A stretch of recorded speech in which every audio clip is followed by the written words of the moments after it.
നമ്മൾ ഗൾഫുകാർക്ക് നാട്ടിൽ നിന്നൊക്കെ ആരെങ്കിലും വരുന്നുണ്ടെങ്കിൽ മെയിനായിട്ട് കൊടുത്തയക്കുന്നത് ഇല്ലെങ്കിൽ നമ്മൾ കൊണ്ടുവരാൻ പറയുന്ന ഒരു ഐറ്റമാണ് ബീഫ് റോസ്റ്റ് ഇല്ലെങ്കിൽ ബീഫ് വരട്ടിയതൊക്കെ. എന്നാൽ നമുക്ക് തന്നെ ഇവിടെ നിന്ന് തന്നെ ഉണ്ടാക്കി നോക്കിയാലോ. വാ. ഹലോ, ഇന്നത്തെ നമ്മുടെ ഐറ്റം എന്താണെന്ന് വെച്ചാൽ കേരള സ്റ്റൈൽ ബീഫ് റോസ്റ്റാണ്. നമ്മളെ കണ്ണൂർ തളിപ്പറമ്പൊക്കെ ഉണ്ടാക്കുന്ന സ്റ്റൈലാണ്. നിങ്ങളുടെ നാട്ടിൽ എങ്ങനെയാണെന്ന് അറിയില്ല. അടിപൊളി ഐറ്റമാണ്. അപ്പോൾ എല്ലാവരും ഒന്ന് ട്രൈ ചെയ്ത് നോക്കുള്ളൂ. ഇനി ഒന്ന് തിന്നു നോക്കട്ടെ.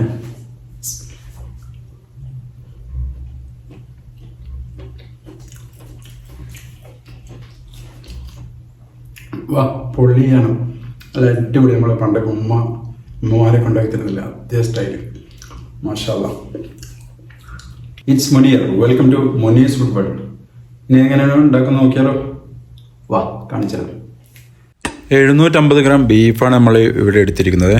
നമുക്കിനി അത് കഴുകി വൃത്തിയാക്കി കൊണ്ടുവരാം.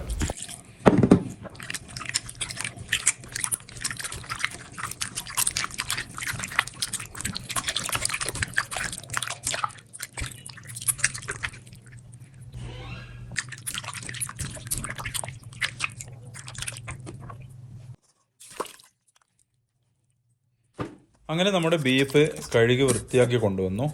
ഇനി നമുക്ക് ഒരു കുക്കറിലോട്ട് മാറ്റാം. നമ്മൾ കുക്കറിലാണ് വേവിക്കുന്നത്. അങ്ങനെ കുക്കറിലോട്ട് മാറ്റി ഇതിന് അതിലോട്ട് 1 ടേബിൾ സ്പൂൺ മുളക് പൊടി, കാശ്മീരി ചില്ലി പൗഡർ, 2 ടീസ്പൂൺ കുരുമുളക് പൊടി, 1/4 teaspoon garam masala, 1/4 teaspoon turmeric powder. ഇനി കുരുമുളക് പൊടി നേരത്തെ ബാക്കിയാണ്, നേരത്തെ ഒന്നേ ഇട്ടിട്ടുള്ളൂ. ഇനി ആവശ്യത്തിനുള്ള ഉപ്പ്, ഇവിടെ 1 ടീസ്പൂൺ ഉപ്പാണ് ഇട്ടിരിക്കുന്നത്. ഇനി അതൊക്കെ കൂടി നന്നായി മസാല ആ ബീഫിലോട്ട് പിടിപ്പിക്കാം.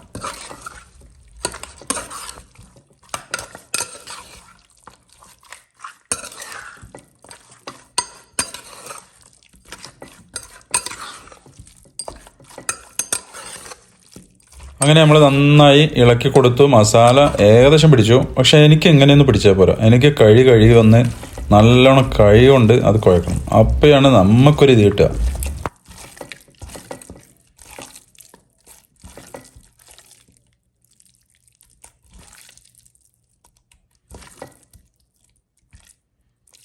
അങ്ങനെ നമ്മൾ ബീഫിൽ മസാലയൊക്കെ നന്നായി പിടിച്ചു. ഇനി നമുക്ക് കുക്ക് ചെയ്യാം. ഇതിൽ വെള്ളമൊന്നും ഒഴിക്കണ്ട കേട്ടോ. ബീഫിൽ തന്നെ അത്യാവശ്യത്തിന് വെള്ളം വരും. വെള്ളമില്ലാതെയാണ് നമ്മൾ കുക്ക് ചെയ്യുന്നത്. ഇനി ഗ്യാസ് തുറന്ന് നമ്മൾ ആ കുക്കർ അങ്ങ് വെക്കുന്നു. ഇവിടെ നമ്മൾ 6 വിസിലാണ് കുക്ക് ചെയ്യുന്നത്. അപ്പോഴൊക്കെ ഏകദേശം 90% വേവാകും. ഓരോ ബീഫിനും ഓരോ ടൈപ്പ് വിസിലായിരിക്കും വേണ്ടത്. ഞാനിവിടെ 6 വിസിലാണ് എടുക്കുന്നത്. നമുക്കൊരു വിസിലടിക്കുന്ന വീഡിയോ ഇങ്ങനെ വെറുതെ കണ്ടാലോ.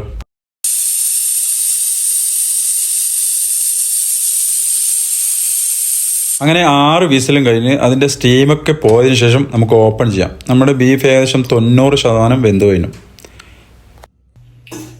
ഇന്ന് നമ്മൾ റോസ്റ്റ് ചെയ്യാൻ പോകുന്നത് ചീനച്ചട്ടിയിലാണ്. പണ്ട് നമ്മൾ ഉമ്മയൊക്കെ ഉണ്ടാക്കി തരാം. അധികം ഇതുപോലത്തെ ചട്ടികളിലാണ്, ചീനച്ചട്ടി. ഇതിലുണ്ടാക്കുമ്പോൾ ഒരു പ്രത്യേക ടേസ്റ്റാണ്. ഇറച്ചിയൊക്കെ ഇടുക. ഇതിന് നിങ്ങളുടെ നാട്ടിൽ എന്താണ് പേര് പറയുക? കമൻറ്റ് ചെയ്യണേ. ഇനി നമുക്ക് ചീനച്ചട്ടി ഗ്യാസിലോട്ട് വെക്കാം.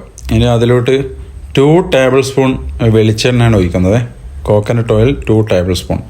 ഇനി അതിലോട്ട് 2 ഉള്ളി, മീഡിയം സൈസ് 2 ഉള്ളി ചെറുതായി മുറിച്ചതിട്ട് കൊടുത്ത് നന്നായി ഒന്ന് ഇളക്കി കൊടുക്കാം.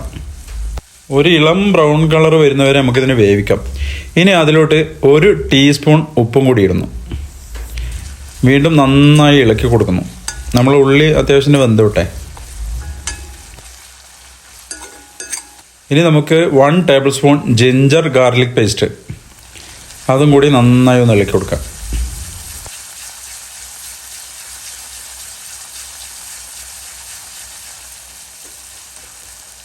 ഇനി 1 teaspoon black pepper powder, garam masala 1/4 teaspoon, coriander powder 1 table spoon, turmeric powder 1/4 teaspoon. ഇനി എല്ലാം കൂടി നന്നായി ഒന്ന് ഇളക്കി കൊടുക്കാം. ആ മസാലകളൊക്കെ ഉള്ളിയിൽ നന്നായി പിടിക്കുന്നവരെ ഇളക്കി കൊടുക്കാം.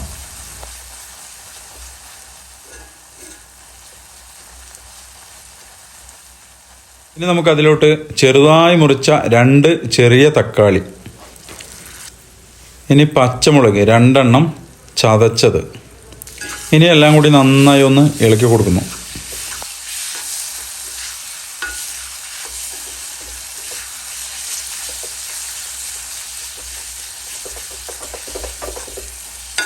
ഇനി കുറച്ച് കറിവേപ്പില ഇട്ട് കൊടുക്കാം. അതിനുശേഷം 1/2 ടീസ്പൂൺ കാശ്മീരി ചില്ലി പൗഡർ. ഇനി നന്നായി ഒന്ന് ഇളക്കി കൊടുക്കാം. ഇനി നമുക്ക് അടച്ചു വെച്ച് ഒരു 5 മിനിറ്റും കൂടി വേവിക്കാം. ഇനി നമുക്ക് അടപ്പ് ഓപ്പൺ ചെയ്യാം.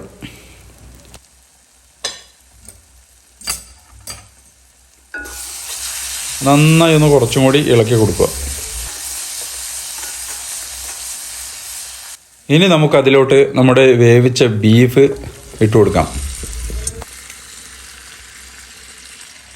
ഇനി നമുക്കതിനെ ഇളക്കി കൊടുക്കാം.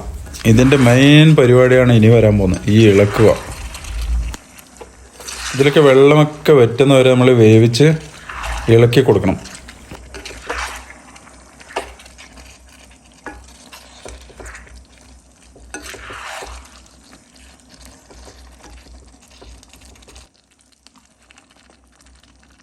ഇനി നമുക്ക് കുറച്ച് കൊറിയാണ്ടർ ലീവ്സും കൂടിയിട്ട് കുറച്ച് അടച്ചു വെച്ച് വേവിക്കാം. ഏകദേശം ഒരു 5 മിനിറ്റും കൂടി അടച്ചു വെച്ച് വേവിക്കുന്നു.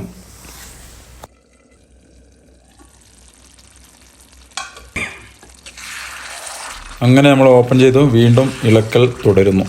ഇളക്കലാണ് ഇതിൻ്റെ പ്രധാനപ്പെട്ട ഒരു സംഭവം. കാരണം നമ്മൾ ഇളക്കിയിട്ടില്ലെങ്കിൽ ഇതിൻ്റെ അടിക്ക് പിടിക്കും സംഭവം, കരി മണക്കും, പിന്നെ കരിയാവും. അപ്പോൾ ഇടയ്ക്കിടെ ഇളക്കി കൊടുക്കുക. അതിന് നമ്മൾ ആദ്യം തന്നെ ഫുള്ള് വേവിക്കാതിരുന്ന് ഇളക്കുമ്പം ബീഫൊക്കെ പൊട്ടിപ്പോകും. അതുകൊണ്ടാണ് 90% ആദ്യം വേവിച്ചത്. അപ്പോൾ ആകുമ്പോൾ ഒന്നും പൊട്ടുകയും ചെയ്യില്ല. അപ്പോൾ ഇനി കുറച്ച് കറിവേപ്പില ഇട്ട് ഇനിയും ഇളക്കുക. കുറച്ച് സമയം അവിടെ തന്നെ ഇരുന്ന് ഇളക്കി കൊടുക്കണം, ഇല്ലെങ്കിൽ അതൊരു കറിയായി മാറും. അപ്പോൾ നമ്മൾ വെള്ളമൊക്കെ ഇങ്ങനെ വറ്റി വരുന്നുണ്ട്. വെള്ളമൊക്കെ കുറേ വറ്റി ഒരു റോസ്റ്റിൻ്റെ പരുവത്തിലായി വരുന്നു. നമ്മൾ ബീഫ് റെഡിയായി വരുന്നുണ്ട്.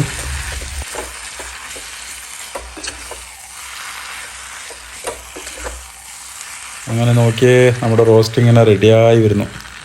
എല്ലാവരും ഒന്ന് ട്രൈ ചെയ്ത് നോക്കിയോട്ടോ. നമ്മളെ ഗൾഫിലുള്ളവരൊക്കെ, പ്രത്യേകിച്ച് ബാച്ചലറൊക്കെ. ഇനി നാട്ടിൽ നിന്നൊന്നും ബുദ്ധിമുട്ടിച്ച് കൊണ്ടുവരാനാകണ്ട. ഇവിടുന്ന് 1 കിലോനോ 1/4 കിലോനോ ബീഫൊക്കെ വാങ്ങി റോസ്റ്റ് ചെയ്ത് നോക്കിക്കോളൂ. നല്ല അടിപൊളി ഐറ്റമാണ് മക്കളെ, നല്ല സൂപ്പർ. ഇനി കുറച്ചും കൂടി ഇളക്കാനുണ്ട്. അതും പറഞ്ഞില്ല, ഇളക്കലാണ് ഇതിൻ്റെ മെയിനെന്ന്. നമ്മൾ ഏകദേശം റെഡി ആയിരിക്കുന്നു. ഇനി നമുക്കൊരു പാത്രത്തിലുണ്ടതാ ഈ പരുവത്തിലാണോ അപ്പോഴാണ് റോസ്റ്റായി മാറിയത്. നല്ല അടിപൊളി സംഭവമാണ് മക്കളെ, എല്ലാവരും ട്രൈ ചെയ്യണേ. എൻ്റെ വീഡിയോ ഇഷ്ടപ്പെട്ടാൽ എല്ലാവരും ഒന്ന് ഈ ചാനലൊന്ന് സബ്സ്ക്രൈബ് ചെയ്യണേ. നല്ല അടിപൊളി റെസിപ്പിയുമായി നിങ്ങളുടെ കൂടെ ഞാൻ എപ്പോഴും ഉണ്ടാവും.